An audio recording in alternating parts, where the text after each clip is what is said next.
হয় পাৰ্থ চাওক এটা কথা এইখিনিতে ক'ব লাগিব যে মোৰ পিছফালে থকা যিটো পথ এইটো আচলতে অমৃতকালৰ এটা বিধ্বস্ত পথ বুলি ক'ব লাগিব হয় কাৰণ বৰ্তমান সময়ত দেখিবলৈ পোৱা গৈছে প্ৰায় 9-10 বছৰ ধৰি এই পথটোৰ এই যি দুৰৱস্থা একেই গতিতে আছে আৰু বৰ্তমান সময়ত এই পথটো নিৰ্মাণৰ নামত যি প্ৰশাসন আচলতে চৰকাৰৰ বিভাগসমূহে কৰিছে তাক লৈ আচলতে সৰ্বসাধাৰণ যথেষ্ট ক্ষুণ্ণ হৈছে মই দৃশ্য দেখুৱাইছোঁ এয়া হৈছে গণেশগুৰি GMCH সংযোগী কছাৰী বস্তিৰ মূল পথ আৰু এই মূল পথটোৰ এতিয়া যিফালে চাই সেইফালে কেৱল দ গাঁত আৰু পেভাৰ ব্লক পূৰ্বতে ইয়াত দিয়া হৈছিল কেইমাহমান পূৰ্বে এই পথটো কিছু মেৰামতি কৰা হৈছিল পেভাৰ ব্লক দি পথটো পুনৰ মসৃণ কৰা হৈছিল কিন্তু সেই পথটোৰ পেভাৰ ব্লক দিয়াৰ পিছতেই আকৌ পুনৰ গেছৰ পাইপলাইন বা বিভিন্ন পানী যোগানৰ পাইপলাইন বহুৱাৰ নামত আচলতে সকলোখিনি ইয়াত খান্দি পেলোৱা হ'ল আৰু খান্দি পেলোৱাৰ পিছৰ পৰিৱেশটো হৈছে এয়া আৰু এই দৃশ্যটো বৰ্তমান সময়ত সদায় এইখিনি স্থানত দেখিবলৈ পোৱা যায় আৰু বৰষুণ দিলেই এই স্থানত এককাল পৰ্যন্ত পানী হয় কিন্তু দেখিবলৈ পোৱা যায় কিন্তু ইয়াত কিন্তু এই কৃত্ৰিম মানৰ সমস্যাটো এইখিনি স্থানৰ পৰা কিন্তু নোহোৱা আজিৰ পৰ্যন্ত নহ'ল আটাইতকৈ ডাঙৰ কথা চৰকাৰে কয় যে উন্নয়নৰ এতিয়া গংগা বৈছে কিন্তু উন্নয়নৰ গংগা বোৱা খুদ দিছপুৰৰ জনতা ভৱনৰ পৰা মাত্ৰ 500 মিটাৰ 1 কিলোমিটাৰ নিলগৰ এইখিনি স্থানৰ যদি দৃশ্য চায় তেতিয়াহ'লে নিশ্চিতভাৱে লাজ লাগিব লাগে সেইসকল উন্নয়নৰ জয়ঢোল বজোৱা নেতাপালি নেতাৰ কাৰণ আজিৰ তাৰিখত যি বাস্তৱ ছবিখন আমি কেমেৰা লেন্সত দেখুৱাইছোঁ এই মুহূৰ্তত টেলিভিছনৰ পৰ্দাত আমাৰ দৰ্শকসকলে দেখিছে গুৱাহাটী মহানগৰী স্মাৰ্ট চিটি হ'বলৈ গৈ আছে বুলি বিভিন্ন সময়ত দম্ভালি বাৰে বহু নেতা মন্ত্ৰীয়ে কিন্তু আচল ছবিখন ক'ত গুৱাহাটীৰ খুদ দিছপুৰতে এই দৃশ্য দেখিবলৈ পোৱা গৈছে য'ত সৰ্বসাধাৰণ বৰ্তমান সময়ত জুৰুলা হৈছে এই পথেৰে গুৱাহাটী চিকিৎসা মহাবিদ্যালয় হাস্পতাললৈ দৈনিক কেইবাখনো এম্বুলেন্স যায় হাজাৰ ৰোগী যায় এই পথেৰে কেইবাখনো শিক্ষানুষ্ঠানলৈ কেইবাশ ছাত্ৰ ছাত্ৰী তেওঁলোকে দৈনিক অহা যোৱা কৰে বিভিন্নজন ইয়াৰ এই অফিচ কাছাৰীলৈ এই পথেৰে যায় মোৰ কাষেৰে এতিয়াও যান বাহন চলি আছে কিন্তু সেই যান বাহনৰ গতি এই মুহূৰ্তত মন্থৰ হৈছে কাৰণ এটাই পথৰ দুৰৱস্থা এই জৰাজীৰ্ণ আৰু শোচনীয় পথ মেৰামতিৰ নামত লোক নিৰ্মাণ বিভাগে বিগত সময়ছোৱাত ৰাইজক এক প্ৰকাৰ ৰাম টুপি পিন্ধাইছে কাৰণ এইখিনি স্থানৰ যি স্থানীয় ৰাইজে বাৰম্বাৰ নিবেদন কৰিছে কিন্তু সেই নিবেদন কাগজে পত্ৰতহে আছে কাগজ পত্ৰত বৰ্তমান সময়ত ফাইলৰ মেৰপেচত সোমাই পৰিছে ৰঙা ফিটাৰ মেৰপেচত যেন সোমাই পৰাৰ দৰে পৰিৱেশ কাৰণ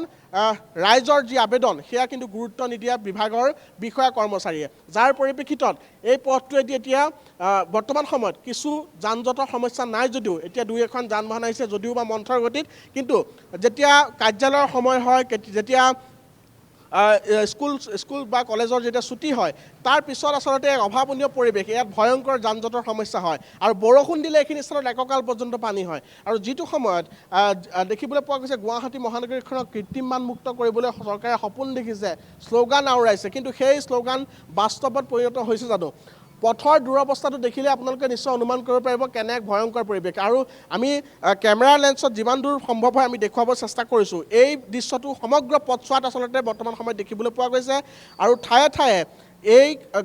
পথত সৃষ্টি হোৱা দ গাঁতৰ পৰিপ্ৰেক্ষিতত যথেষ্ট সৰু বৰ দুৰ্ঘটনা সংঘটিত হৈছে গতিকে ৰাইজৰ দুৰ্ভোগৰ অন্ত নাই কিন্তু এই মুহূৰ্তলৈকে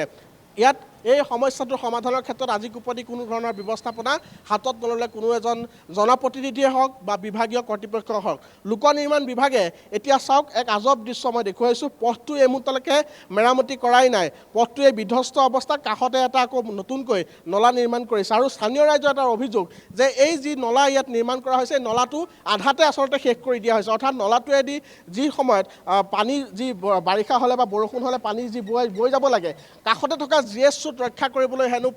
লোক নিৰ্মাণ বিভাগৰ বিষয়া কৰ্মচাৰী এতিয়া এই নলাটো সেইফালে পানী আচলতে নিব পৰা নাই বুলি দীপাংকৰ আপুনি এই গুৰুত্বপূৰ্ণ প্ৰসংগটো উত্থাপন কৰিছে এই মুহূৰ্তত লোক নিৰ্মাণ বিভাগ আৰু GMC তেওঁলোকৰ মাজত কোনো ধৰণৰ এক প্ৰকাৰ সংযোগ নাই বুলি উত্থাপন কৰিব পাৰি অভিযোগ কিয়নো পূৰ্বতেও NKTVয়ে বাতৰি সম্প্ৰচাৰ কৰিছিল এই বিষয়ক লৈ কেতিয়াবা যদি লোক নিৰ্মাণ বিভাগে পথটো মেৰামতি কৰে কেতিয়াবা GMCৰ লোকে আহি পাইপ বহুৱাবলৈ পথছোৱা খান্দি দিয়ে তাৰ পিছত আৰু সেই পথছোৱা উন্নতি নহয় আমি অন্যান্য পথৰ কথা বাদেই দিলোঁ এই চোৱা আটাইতকৈ গুৰুত্বপূৰ্ণ পথ আপুনি কৈছে যে মন্থৰ হৈছে যান বাহনৰ গতি কিন্তু প্ৰশ্ন উত্থাপন হৈছে গতি প্ৰকৃততে যান বাহনৰ মন্থৰ হৈছে নে এইখন চৰকাৰৰ উন্নয়নৰ গতি মন্থৰ হৈছে আৰু এজন GMCৰ মেয়ৰ আছে মৃগেন শৰণীয়া সেই মেয়ৰজন ক'ত শুই থাকে এই মুহূৰ্তত ডাঙৰ প্ৰশ্ন কিছুদিন পূৰ্বে ৰাইজৰ হয়তো ভাগ্য উদয় হৈছিল চানমাৰীত বানৰ সময়ত কৃত্ৰিম বনৰ সময়ত কিছু সময়ৰ কাৰণে মন্তব্য দিবলৈ মৃগেন শৰণীয়াক দেখিবলৈ পোৱা গৈছিল কিন্তু এটা গুৰুত্বপূৰ্ণ পথ অন্যান্য পথক পাহৰি যাওক আপুনি দীপাংকৰ কিন্তু এই পথছোৱা আপুনি ইতিমধ্যে উল্লেখ কৰিছে ৰোগী সেই পথেৰে অহা যোৱা কৰে GMCHলৈ লগতে সমান্তৰালভাৱে বহুকেইখন বিদ্যালয়ৰ ছাত্ৰী অহা যোৱা কৰে দুৰ্ঘটনা হয় এককাল পানী হয় কিন্তু এই পথছোৱাৰ ক্ষেত্ৰত কোনো গুৰুত্ব নাই আৰু মৃগেন শৰণীয়া নামৰ এই লোকজন প্ৰকৃততে ক'ত থাকে বুলি প্ৰশ্ন উত্থাপন কৰে সাধাৰণ ৰাইজে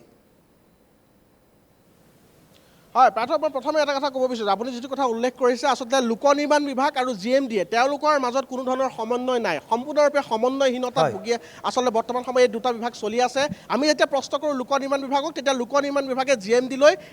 এনেধৰণৰ কাৰ্যকলাপৰ বাবে দুখ ঠেলে আৰু GMDAক যেতিয়া প্ৰশ্ন কৰোঁ গুৱাহাটী উন্নয়ন প্ৰাধিকৰণৰ যেতিয়া কৰ্তৃপক্ষৰ ওচৰত আমি যাওঁ তেতিয়া তেওঁলোকে লোক নিৰ্মাণ বিভাগলৈ দুখ ঠেলে অৰ্থাৎ এটা বিভাগে আনটো বিভাগলৈ দুখ ঠেলি নিজৰ দায় কৰা মন্তব্যৰে এই গোটেই বৰ্তমান সময়ত ৰাইজক দুৰ্ভোগ ভোগাই আহিছে তাৰোপৰি যিখন স্থানত আপোনালোকে সকলোৱে কল্পনা কৰক যি স্থানত আচলতে কৃত্ৰিম বানপানী হ'লে মন্ত্ৰীয়ে হেলিকপ্টাৰত বানপানী চায় সেই স্থানত আচলতে উন্নয়ন কেনেকৈ সম্ভৱ আপোনালোকে নিজে ভাবক আৰু বৰ্তমান সময়ত দেখিবলৈ পোৱা গৈছে কাষতে GS ৰোড আছে সেই GS ৰোডত বানপানী নহ'বৰ বাবে হেনো লোক নিৰ্মাণ বিভাগে এই পথছোৱা এতিয়া এনেধৰণে ৰাখি দিছে যাৰ পৰিপ্ৰেক্ষিতত ইয়াৰ স্থানীয় ৰাইজ যথেষ্ট পৰিমাণে অসুবিধাত পৰিছে গতিকে এক কথাত ক'বলৈ গ'লে কাকনো বুলিম ককা আটাইৰে দাঢ়ি চুলি পকা তেনেধৰণৰ এক পৰিৱেশ ইয়াত উদ্ভৱ হৈছে এতিয়া ৰাইজে কাক ক'ব কাক প্ৰশ্ন কৰিব কোনে ইয়াৰ উন্নয়ন চাব বা ৰাইজৰ দুখ দুৰ্গতি কোনে বুজ ল'ব সেয়া এই মুহূৰ্তত ডাঙৰ প্ৰশ্ন ইয়াৰ যিসকল ৱাৰ্ড কমিশ্যনাৰ আছে তেওঁলোকৰো কোনো খা খবৰ নাই মেয়ৰটো ইয়ালৈ নাহেই তাৰোপৰি আচলতে বিশেষভাৱে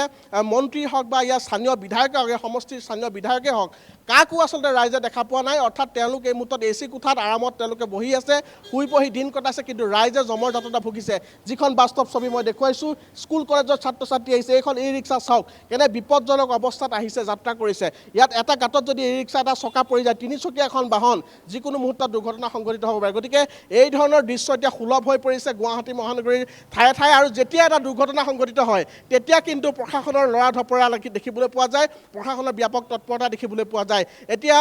কিবা এটা হোৱালৈ আচলতে চৰকাৰে বাট চাব প্ৰশাসনে বাট চাব নে তাৰ পূৰ্বেই এই পথছোৱা যাতায়াতৰ বাবে সুচল কৰি ৰাইজক জমৰ যাতায়াতৰ পৰা মুক্ত কৰিব এই মুহূৰ্তত আটাইতকৈ ডাঙৰ প্ৰশ্নৰ বাবে বিবেচিত হৈছে পাৰ্থ নিশ্চয় ধন্যবাদ জনাইছোঁ দীপাংকৰ সকলোৰে দাঢ়ি চুলি পকা কাক বুলি পা ককা এনেধৰণৰ প্ৰশ্ন এতিয়া উত্থাপন হৈছে এনেধৰণৰ কথাবোৰে উত্থাপন হৈছে কিন্তু মেয়ৰ মৃগেন শৰণীয়া ডাঙৰীয়া গুৱাহাটীৰ উন্নয়নৰ ক্ষেত্ৰত জড়িত থকা মন্ত্ৰীসকল বা উন্নয়নৰ ঢাকঢোল পিটি থকা চৰকাৰৰ প্ৰতিজন বিষয়ববীয়াক আমি ইয়াৰ পৰাই প্ৰকৃততে অনুৰোধ জনাব বিচাৰিছোঁ যে যেই এই বাট পথৰ বিধ্বস্ত ৰূপ গুৱাহাটী মহানগৰীত কেৱল GS ৰোড উন্নতি কৰি GS ৰোডৰ কাষৰ ডাঙৰ ডাঙৰ অট্টালিকাৰ উন্নতি সাধি হেলিকপ্টাৰে বান পৰিস্থিতি পৰিদৰ্শন কৰি উন্নয়নৰ ঢাকঢোল বজোৱাৰ সলনি প্ৰান্তীয় অঞ্চলৰ যিসমূহ প্ৰান্তীয় পথ আছে সেই পথসমূহ আপোনালোকে ভাল কৰক অন্যথা বিভিন্ন সময়ত সাধাৰণ লোকসকলে ৰোগীয়ে ছাত্ৰ ছাত্ৰী এনেধৰণৰ দুৰ্ঘটনাৰ সন্মুখীন হ'ব লগা হয় আৰু গুৱাহাটীত যান জঁটৰ সমস্যা দিনক দিনে বৃদ্ধি পাই গৈ থাকে